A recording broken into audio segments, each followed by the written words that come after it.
Amalungu waleli bandla akhala ngokuhlukunyezwa kanye nokusatshiswa komholi walo uMichael Sandlana. Iziphathimandla zaleli bandla zithi sekukaningi amaphoyisa athile ebopha amalungu alo ngaphandle kokwathwesa amacala. Zithi into ebanga lokhu umbango wobuholi baleli bandla.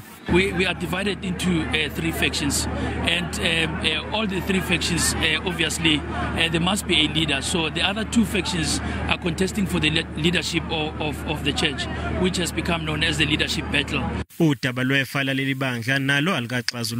There is the church estate, which is not yet finalized.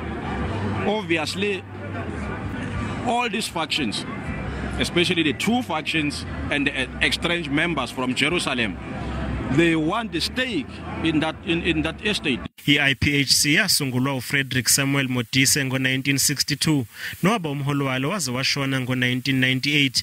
Indodana yakhe uClayton Modise yabe isithatha intambo yona yashona ngo-2016. Ngesikhathi sobuholi buka Modise wakhulisa leli bandla laze laba namagatsha ali165 eningizimu Afrika, kwavulwa namanye amagatsha emazweni iNamibia, iMozambique kanye neZimbabwe. Kepha kule minyaka edlule leli bandla selikhungathe umbango wobuholi.